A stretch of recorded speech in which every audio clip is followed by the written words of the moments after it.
முதல்வர் அவர்களை திருவாடனை தொகுதியில் கடந்த பருவமழை பொய்த்ததன் காரணமாக ஏற்பட்டிருக்கக்கூடிய கடுமையான வறட்சி, அந்த வறட்சியினுடைய நிவாரணத் தொகை 40% மேலாக வழங்கப்படாமல் இருக்கிறது. அந்த விவசாயிகளுக்கான அந்த நிலுவைத் தொகை உடனடியாக வழங்கப்பட வேண்டும். அடுத்து குடிநீர் பிரச்சனை அதிகமாக திருவாடனை தொகுதியில் இருக்கின்ற காரணத்தால் அதற்கு மாவட்ட ஆட்சியாளர்கள் மிக சிறந்த திட்டங்களை செயல்படுத்தி கொண்டிருந்தாலும் கூட இன்னும் அது போதாத நிலையில் இருக்கின்ற காரணத்தால் குடிநீர் பிரச்சனையை மக்களுடைய முக்கியமான பிரச்சனையாக இந்த வறட்சியின் காரணமாக கருதி அதற்கு உடனடி நடவடிக்கை எடுக்க வேண்டும் என்ற வேண்டுகோளை முதல்வர்களிடத்திலே சிறு சிறு கிராமங்களுக்கான சாலைகள் சரி செய்யப்பட வேண்டிய நிலை இருக்கிறது. ஆகவே அதை உடனடியாக செய்து கொடுக்க வேண்டும் என்று சொல்லி இந்த வரக்கூடிய இந்த நடப்பாண்டிலே சட்டமன்றத்திற்கான அந்த ஒதுக்கப்பட்டிருக்கக்கூடிய தொகை போதவில்லை என்பதையும் வலியுறுத்தி அந்த சட்டமன்ற உறுப்பினர்களுக்கு வழங்கக்கூடிய அந்த தொகை அதிகப்படுத்த வேண்டும். அதுவும் குறிப்பாக இன்றைக்கு இருக்கக்கூடிய இந்த குடிநீர் பிரச்சனைக்கு தனி கவனம் செலுத்தி தொகை வழங்கப்பட வேண்டும் என்று கோரிக்கையை வலியுறுத்தி இருக்கிறேன். கடந்த சனிக்கிழமை சசிகலா தகவல் இருக்கு, சந்திச்சிங்களா? அவங்க என்ன சொன்னாங்க? அவங்களை நான் ஒரு தோழமை கட்சியினுடைய வேட்பாளர் என்ற முறையிலே மரியாதை நிமித்தமாக அவர்களை நான் சந்தித்தேன். ஏனென்று சொன்னால் புரட்சித் தலைவி அம்மா அவர்கள் எனக்கு இந்த அங்கீகாரத்தை வழங்குவதற்கு இவரும் ஒரு முழு காரணமாக இருந்தார் என்கின்ற விசுவாசத்தின் அடிப்படையிலே தான் நான் அவர்களை சந்தித்தேன். அவரை பொறுத்தவரை அவர் நீண்ட நேரம் என்னோடு உரையாடினார். அவர் மிகவும் தெளிவாக, குறிப்பாக அடிமட்ட தொண்டர்களிடத்தில் இருந்து அவருக்கு வரக்கூடிய அதிகமான கடிதங்கள், தொண்டர்களுடைய உண்மையான மனநிலை, கருத்துக்களை அவர் அறிந்து அதற்கு பதில் எழுதி கொண்டிருப்பதாக என்னிடத்தில் தெரிவித்தார். அப்பொழுது அந்த உண்மையிலேயே கழகத்தினுடைய ஒருங்கிணைப்பும் கழகம் அம்மா அவர்கள் உருவாக்கிய இந்த ஆட்சி, இந்த கட்சி 100 ஆண்டுகள் கழித்தும் இது அளிக்க முடியாது என்கின்ற அம்மா அவர்கள் அளித்த அதை காப்பாற்ற வேண்டும் என்கின்ற மனநிலை எனக்கு மேலோங்கி இருப்பதாக அவர் என்னிடத்தில் வலியுறுத்தினார்.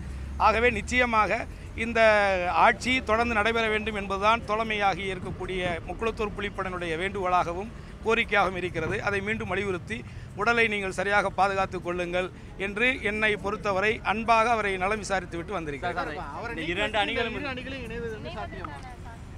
என்னை பொறுத்தவரை ஒரு நடுநிலையான ஒரு தோழமை வேட்பாளராக நான் 2 அணிகளும் இணைய வேண்டும் என்பது ஏற்கனவே நான் வேண்டுகோளாக வைத்திருக்கிறேன். அதற்கு காரணம் புரட்சித் தலைவி அம்மா அவர்களால் தான் இவர்கள் அத்தனை பேரும் அடையாளம் காட்டப்பட்டார்கள் என்கின்ற நிலையிலிருந்து அவர்கள் மாறுபடக்கூடாது. அவர்களால் தான் நாம் இன்றைக்கு இந்த நிலையில் இருக்கிறோம் என்பதை உணர்ந்து அவர்கள் உருவாக்கிய அந்த அமைப்பு, அந்த கட்சியை அழிந்துவிடக்கூடாது, காக்கப்பட வேண்டும். மாற்றாருக்கு இடம் கொடுத்து விடக்கூடாது. தன்னுடைய உயிரை கொடுத்து இந்த ஆட்சியை உருவாக்கியிருக்கிறார் புரட்சித் தலைவி அம்மா அவர்கள். அவருக்கு விசுவாசமாக அத்தனை பேரும் இருக்க வேண்டும். அவர் அறிவித்த நலத்திட்டங்கள், சட்டமன்றத்தில் 110 விதியின் கீழ் அவர் அறிவித்த அத்தனை நலத்திட்டங்களும் தமிழக மக்களுக்கு சென்றடைய வேண்டும். அப்படி சென்றடைந்தால் மட்டுமே புரட்சித் தலைவி அம்மாவுடைய ஆத்மா சாந்தியடையும் என்பதை வலியுறுத்தித்தான் அவர்கள் இணைய வேண்டும் என்ற கோரிக்கை வைத்தேன். இந்த நிலையில் புரட்சித் தலைவி ஒட்டுமொத்தமாக அந்த கட்சியினுடைய பொதுச் செயலாளராக பதவியேற்கப்பட்ட சின்னம்மா அவர்கள் அதில் இருந்து நீக்கப்பட வேண்டும் என்கின்ற வைக்கக்கூடிய கோரிக்கைகளும், அவருடைய புகைப்படங்கள் அகற்றப்பட வேண்டும் என்று வைக்கக்கூடிய கோரிக்கைகளும் எனக்கு முரண்பாடாக இருக்கிறது என்பதை நான் தெளிவாக கூறியிருக்கிறேன்.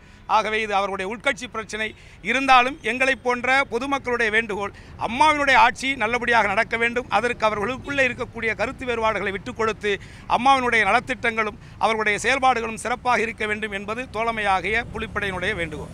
எடப்பாடி தலைமையிலான அமைச்சர்கள் சசிகலாவையும் தினகரனையும் ஒதுக்கி வச்சதா அவர் சொல்லியிருந்தாங்க. ஆனால் அப்பேற்பட்ட சொல்லி நீங்கள் போய் செஞ்சிருக்கீங்க. சந்தித்த 2 நாள் கழித்து முதல்வர் செஞ்சுக்கிறீங்க. இதுக்கு ஏதாவது தொடர்பு இருக்கிறதா? தவறான யூகங்களுக்கு நான் பதில் சொல்ல விரும்பவில்லை. எடப்பாடி அவர்கள் மிக சிறப்பாக செயல்பட்டு கொண்டிருக்கிறார். இன்றைக்கு கூட பாரத பிரதமரை சந்திக்க டெல்லிக்கு செல்ல இருக்கிறார். நிச்சயமாக நிர்வாகம் சரியாக இருக்கிறது. குறிப்பாக தேவைகள் இருக்கிறது.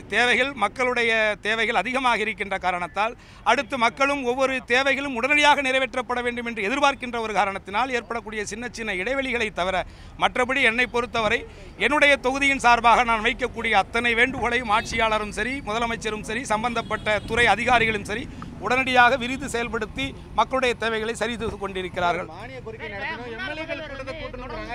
நிச்சயமாக கூட்டுவாங்க. விரைவில் கூட்டம் அவங்க கேட்டிருக்காங்க. சட்டமன்ற கூட்டணி எதிர்க்கட்சி தலைவர் கேட்டிருக்காங்க, இவங்க கேட்டிருக்காங்க, நானும் கேட்குறேன். எல்லாருமே கூட்டணும். அடுத்து மக்களுக்கான விவாதங்கள் பங்கு பெறணுங்கிற ஆசை எல்லாருக்குமே இருக்குது. விரைவில் கூட நான் நம்புகிறேன். உலகமெங்கும் பரவி இருக்கும் தமிழ் நெஞ்சங்களே, உங்கள் பகுதிகளில் நடக்கும் நிகழ்வுகள், போராட்டங்கள், பிரச்சனைகள், அதிகாரிகளின் அலட்சியத்தால் புறக்கணிக்கப்பட்டுள்ள திட்டங்கள், லஞ்ச புகார்கள் மற்றும் சமூக அவலங்களை இந்த உலகிற்கு வெளிச்சம் போட்டு காட்ட விரும்புகிறீர்களா? உங்கள் செல்போன் மூலமோ அல்லது தங்களிடம் இருக்கும் கேமரா மூலமாகவோ பிரச்சனைகளை வீடியோவாக பதிவு செய்து எங்களுக்கு அனுப்புங்கள். உங்கள் பகுதி பிரச்சனைகளை உலகுக்கு வெளிச்சப்படுத்தி அப்பிரச்சனைகள் நீங்க வழி செய்வதுடன் உங்களுக்குரிய சன்மானத்தையும் வழங்குகிறோம்.